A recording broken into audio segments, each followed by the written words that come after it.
Hey there, I'm Federico, aka Ora. We are in my Berlin studio, and today I wanna talk a bit about the xmax. It's a multi-band compressor. I never had anything like that. I have to say I was a bit worried how complex those things can be, but this is a super straightforward unit, and I really like in the master chain. It opens up the sound, and it's meant to be a Masterbus unit. But also you can track with it, you can do a lot of stuff. I don't deal with a lot of outboard gear, but I really like having stuff on the master bus. So I use the Zell to mix, and then this is hooked up in the master insert. So with the switch of a button, I can turn it on. So let me give you a full walkthrough of the xmax. First control is called link. This link the 3-band of the compressor. If it's fully clockwise, the 3 bands will listen to the one that has the strongest energy. If it's counterclockwise, the 3 band will be completely independent. Here you have the mid, the side, and the low band. With the cross frequency, you decide how the low and the mid interact, so you decide the split point between the 2 frequencies, and the time set your release time. On this other column, you have a tone control, which is a high-frequency shelf equalizer. You can push your higher frequency or lower them. Then you have your mid, side, and low gain. So basically you recoup what you lost with the gain reduction of the band compression. Then you have a soft clipper, which basically tame your higher transient, which is very nice touch to add on top. And then a global level adjustment where you can basically do your gain matching. Then you have 3 buttons, your bypass, a punch that basically change the ratio of the compressor, making a higher ratio. So basically you add more compression and make the sound more punchier. And the low-mo, basically we remove the lower frequency from the side band. So the kind of workflow that I like is mostly using hardware. And I try to record everything in the best possible way. So there's 2 ways of thinking of adding stuff on your Masterbus. Someone say never had anything until you are way ahead on the production phase. But I always like to have a tiny bit of compression and kind of polish my sound even when I'm tracking and recording. This helps me right away to understand if I'm going in the right direction or not. Using a full console like the Zell AM1, I have the possibility to record all the single tracks separately, but also I record every time the master signal. So basically, even I'm performing or testing some track, I will have all the tracks separately, but also have an idea of how they should sound or what kind of sound that I was looking for during the rehearsal, during the test. So I don't put many things on the Masterbus, and right now there's only the xmax because it allows me both to use compression, soft clipper that remove all the transient that I don't want, and with the tone I can also shape a bit the quality of the sound. So let me show you how I use the xmax on a track that I just finished. So let me turn that on. So I like to start with the link completely unlinked.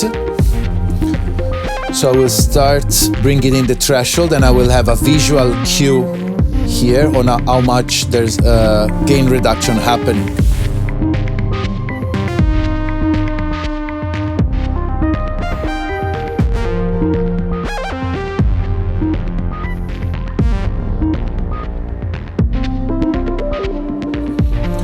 So I like to start seeing some gain reduction happening, and then I will compensate with the gain on this side.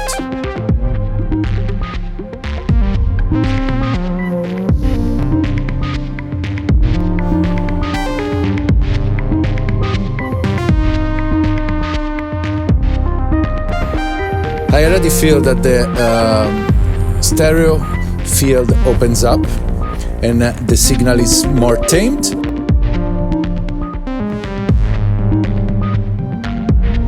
I like to push in this case a bit the tone, so I will add some high frequency, so the shelf EQ. Maybe I'll play with the link a bit to link the three filter together, the three compressor together.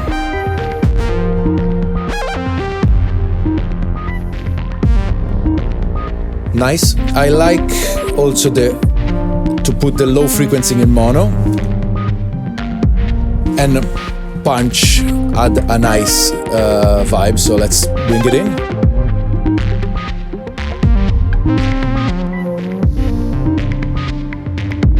So being a Masterbus processor, you don't want to really destroy your sound, but I like when you use it subtly.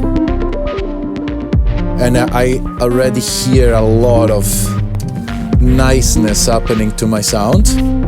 Then I like to engage the soft clipper, so let's bring it in until I start seeing gain reduction happening there. There it is.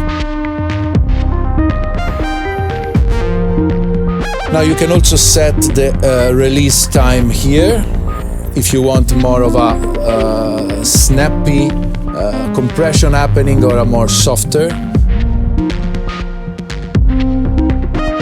And with the cross frequency you can decide the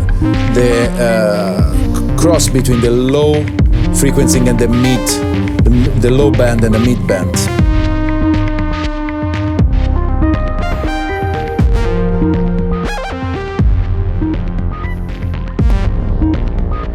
So let's go a little more hardcore now.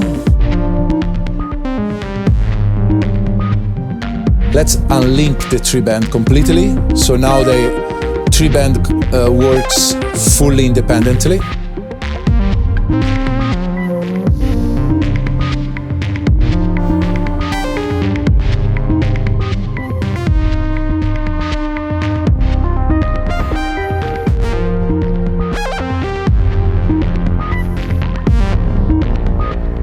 Let's bring it in and on.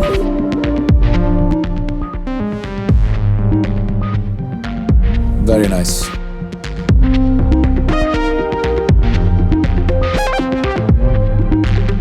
It's very perceptible how much the signal now is more punchy, nicer, the stereo field is bigger.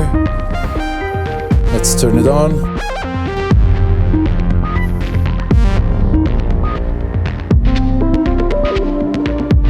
Let's now see how it works when we link the bands, basically making these behave as a VCA compressor.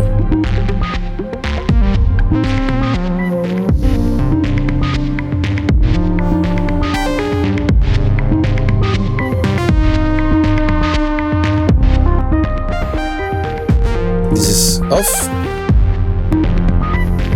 So right now it works more like a classic Masterbus compressor. I'm really liking it.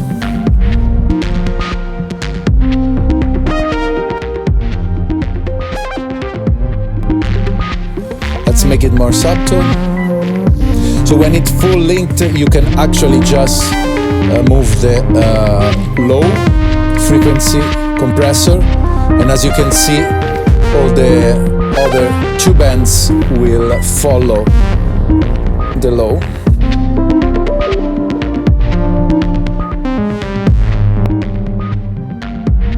So the sound really become polished. It almost as we are mastering already the signal.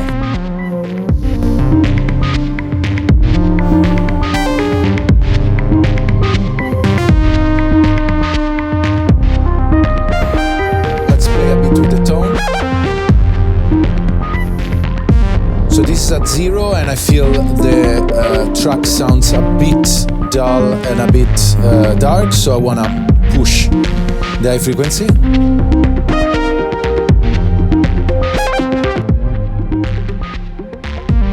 think there's a massive difference already. Let's go back to a completely unlinked situation, or actually let's go in the middle. And let's open up the stereo field, pushing the side gain.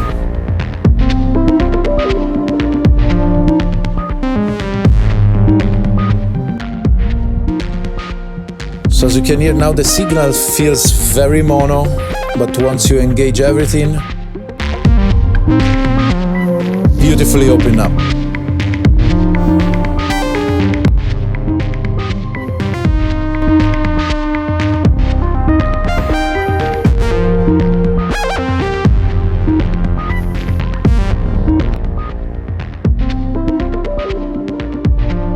Nice.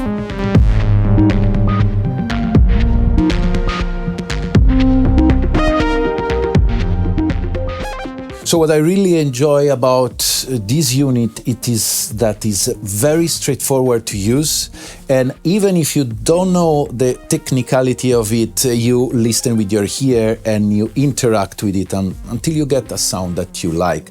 And I enjoy everything in my studio has this quality of simplicity, straightforwardness, and ease of use. So far I'm really enjoying it. It really adds a nice quality to my sound, and that's what matters. If you're interested in what I'm doing, you can find me all over the socials as Aura Music, and also release music in all the streaming platforms as Aura.